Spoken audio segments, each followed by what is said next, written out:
العلم هو النور الهادي والمفتاح لكل الخير من يرد الله به خيرا. بسم الله الرحمن الرحيم. الحمد لله رب العالمين والصلاة والسلام على سيد الأنبياء والمرسلين محمد وآلہ وصحبہ اجمعین، اما بعد.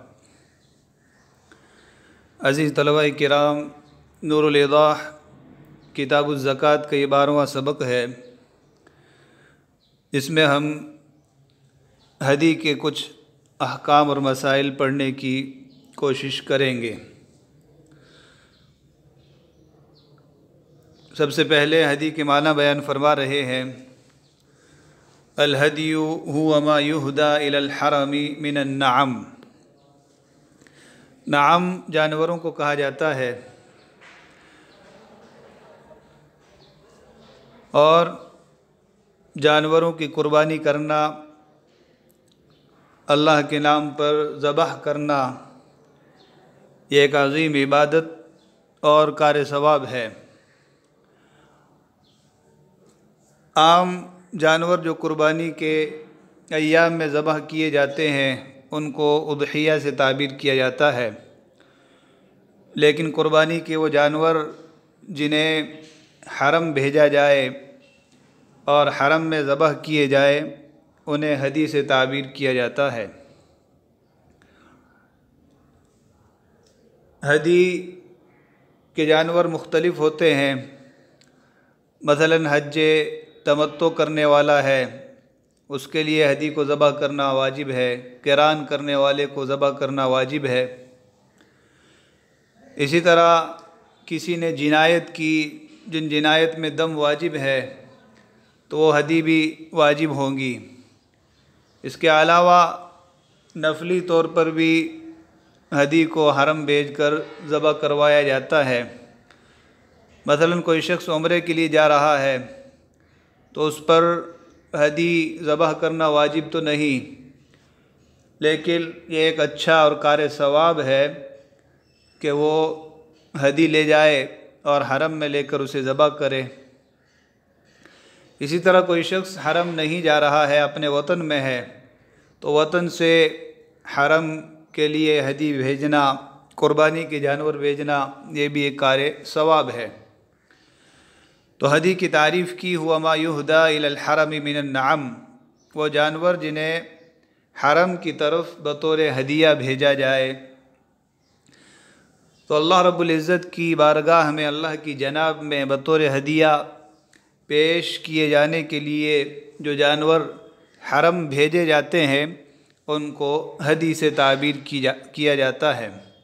اور یہ اللہ رب العزت کے شعائر اور دین کی علامتوں میں سے ایک بڑی علامت ہے.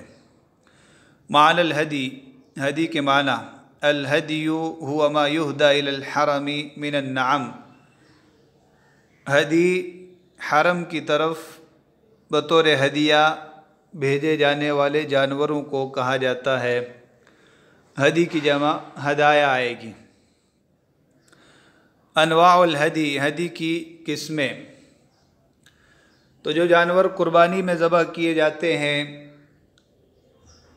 قربانی کے لیے جانوروں کی جو عمریں متعین ہیں اور جن عیوب سے ان کا پاک صاف ہونا ضروری ہے، وہی تمام شرطیں ہدی میں بھی پائی جائیں گی. مثلاً 1 سال سے کم بکری ذبح کرنا قربانی میں درست نہیں ہے، تو ہدی میں بھی اگر بکری ہو تو 1 سال سے کم نہیں ہونی چاہیے. گائے کے لیے 2 سال کی عمر ہے تو 2 سال سے کم قربانی میں درست نہیں، تو ہدی میں بھی درست نہیں. اونٹ کے لیے 5 سال کی حد ہے، قربانی میں 5 سال سے کم کا اونٹ درست نہیں، تو ہدی میں بھی 5 سال سے کم کا اونٹ درست نہیں ہے. وہی فرما رہے ہیں انواع الہدی، ہدی کی قسمیں، کس کس جانور کو بطور ہدی بھیجا جا سکتا ہے. وَأَقَلُّهُ شَاةٌ مِّنَ الْغَنَمِ بِنْتُ سَنَةٍ، ہدی کی کم سے کم مقدار بکری ہے جو 1 سال کی ہو، تو بکری کے علاوہ اور دوسرے جانور یہ ہدی کے طور پہ ذبح نہیں کیے جا سکتے، تو کم سے کم بکری ہے اور اس میں بھی 1 سال کی ہونا ضروری ہے۔ فَإِنْ كَانَ مِنَ الْبَقَرِ فَمِمَّا مَضَى عَلَيْهِ سَنَتَانِ، اگر گائے ہو تو 2 سال گزر جانے چاہیے، 2 سال کا جانور ہونا چاہیے۔ گائے ہو یا بیل ہو تو اس کے لیے یہ قید ہے کہ کم سے کم 2 سال کا ہونا ضروری ہے۔ وَإِنْ كَانَ مِنَ الْإِبِلِ فَمِمَّا مَضَى عَلَيْهِ 5 سِنِينَ، اور اگر ہدی اونٹ میں سے ہو تو ایسا جانور ہونا چاہیے جس پر 5 سال گزر گئے ہوں، جو 5 سال کا ہو گیا ہو۔ تو اونٹ کی ہدی ہے تو 5 سال، گائے کی ہدی ہے، بیل کی ہدی ہے تو 2 سال، اور بکری کی ہدی ہے تو 1 سال کا ہونا ضروری ہے۔ تو ہدی بتلایا گیا کہ تمتع قران میں بھی ہوتی ہے اور اس کے علاوہ نفلی بھی ہوتی ہے، اور ایک ہدی جنایت کی بنا پر ہوتی ہے، دم واجب ہوتا ہے۔ تو یہاں پر کچھ مسائل ذکر کر رہے ہیں کہ کون سی جنایت میں بکری چلے گی اور کون سی جنایت میں بکری نہیں چلے گی، بڑے جانور کو ذبح کرنا لازم ہوگا۔ تو فرما رہے ہیں کہ ہر قسم کی جنایت میں بکری چلے گی، مگر اگر طواف رکن جنابت کی حالت میں کر دیا، طواف زیارت، طواف افاضہ جس کو طواف رکن کہا جاتا ہے، وہ جنابت کی حالت میں کیا تو اب بکری سے کام نہیں چلے گا، بڑا جانور دینا پڑے گا۔ اسی طرح وقوف عرفہ کے بعد حلق اور قصر سے پہلے جمع کر لیا تو ان دونوں حالتوں میں بکری کافی نہیں ہے بلکہ بڑا جانور دینا لازم ہوگا۔ تو وقوف عرفہ سے پہلے جمع کر لیا تب تو حج ہی فاسد ہو گیا، اس لیے کہ حج کا سب سے عظیم اور اہم رکن عرفہ ہے، تو عرفہ سے پہلے جمع کر لیا تو حج فاسد ہو گیا۔ لیکن عرفہ کے بعد جمع کر لیا حلق یا قصر سے پہلے تو ایسی صورت میں دم دینا پڑے گا، لیکن دم میں بدنہ بڑا جانور دینا لازم ہے، بکری نہیں چلے گی۔ تو یہ 2 صورتیں ایسی ہیں جن میں بکری کو بطور ہدی ذبح نہیں کیا جا سکتا بلکہ بڑا جانور دینا پڑے گا۔ ان کے علاوہ جتنی بھی جنایات ذکر کی ہیں اور ان میں یہ ذکر کیا ہے کہ دم واجب ہے، تو ان تمام مقامات پر بکری سے بھی کام چل جائے گا۔ ما تجزئ فیہ الشاۃ وما لا تجزئ فیہ، وہ جنایات جن میں بکری کافی ہو جائے گی اور وہ جن میں بکری کافی نہیں ہوگی، اجزاء کافی ہو جانا۔ والشاۃ من الغنم تجزئ فی کل شیء، بکری ہر قسم کی جنایت میں کافی ہو جائے گی، ہر چیز میں کافی ہو جائے گی، الا اذا طاف طواف الرکن جنبا، مگر جب طواف رکن جنابت کی حالت میں کر لیا۔ طواف رکن سے مراد طواف زیارت، طواف افاضہ جنابت کی حالت میں کیا تو بکری نہیں چلے گی۔ او جامع بعد الوقوف بعرفہ وقبل ان یحلق او یقصر، یا وقوف عرفہ کے بعد حلق یا قصر کرنے سے پہلے جمع کر لیا، تو یہ 2 صورتیں ہوئی۔ ففی ہاتین الحالتین یجب علیہ بدنۃ بقرۃ او ناقہ، تو ان دونوں حالتوں میں اس پر بدنہ واجب ہے، گائے ہو یا اونٹ، تو بڑا جانور بدنہ یہ لازم ہے۔ اب آگے ذکر کر رہے ہیں ہدی کی کیا شرطیں ہیں۔ تو پیچھے بھی بتلایا کہ قربانی کے لیے جانور کے اندر جو اوصاف ہونا ضروری ہیں، جن عیوب سے پاک ہونا ضروری ہے، وہی سارے کے سارے عیوب سے پاک ہونا ہدی میں بھی لازم اور ضروری ہے۔ تو کانا ہونا، بھینگا ہونا، اندھا ہونا، لنگڑا ہونا، اس کے علاوہ تمام کے تمام عیوب جن کی بنا پر قربانی میں جانور رد ہوتا ہے، تو ان تمام عیوب کی بنا پر ہدی میں بھی جانور قبول نہیں کیا جائے گا۔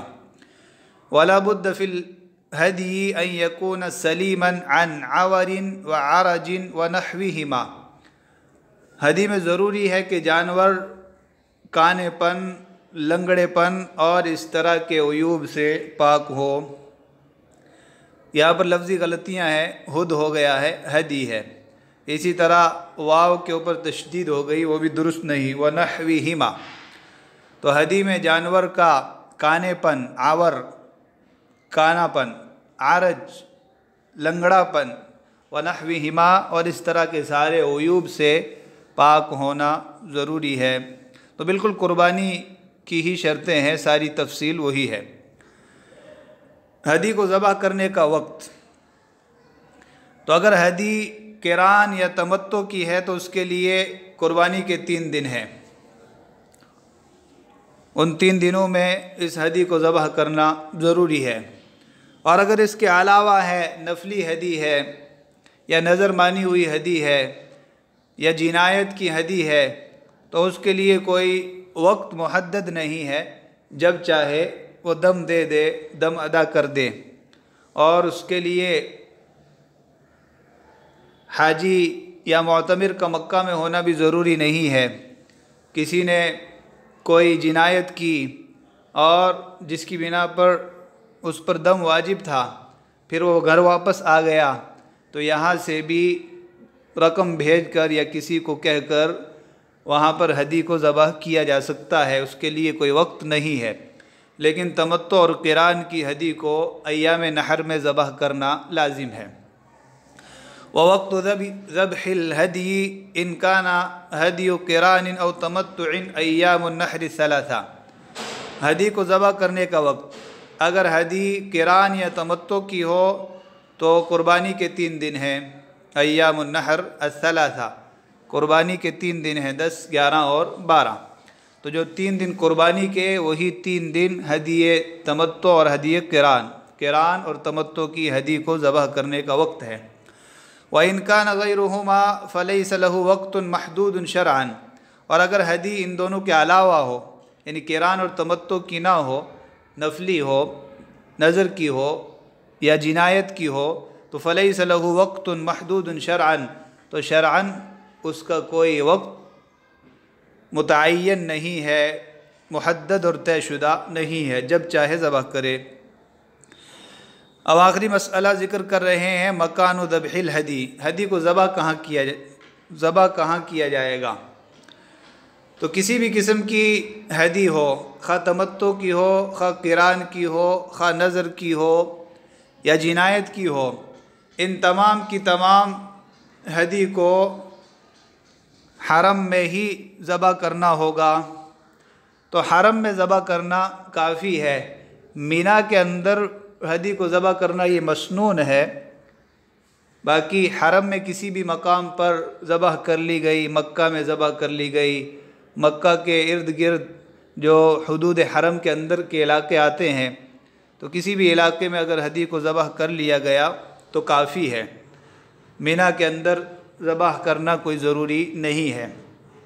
لیکن مسنون وہی ہے اور آسانی بھی اسی میں ہے کہ مینا میں ہدی کو ذبح کیا جائے۔ تو کسی بھی قسم کی ہدی کے ذبح کرنے کا جو مکان ہے، جو جگہ ہے، وہ حرم ہے۔ مگر نفلی ہدی ہو، مثلا کسی شخص نے یوں ہی ثواب سمجھ کر ہدی کو بھیجا، یا عمرہ کرنے جا رہا تھا، ساتھ میں نفلی ہدی لے جا رہا تھا، حج افراد کر رہا تھا، اس پر ہدی لازم نہیں ہے، وہ ہدی لے جا رہا تھا، تو ایسی ہدی تھی اور راستے میں عیب دار ہو گئی، تو اس کو وہیں پر ذبح کر دیا جائے گا، راستے میں ہی۔ لیکن ہدی واجب تھی، لازم تھی، راستے میں بیمار ہو گئی، عیب دار ہو گئی، تو اس کا کوئی اعتبار نہیں ہوگا، اثر نو اس کو حرم میں ہدی ذبح کرنی ہوگی۔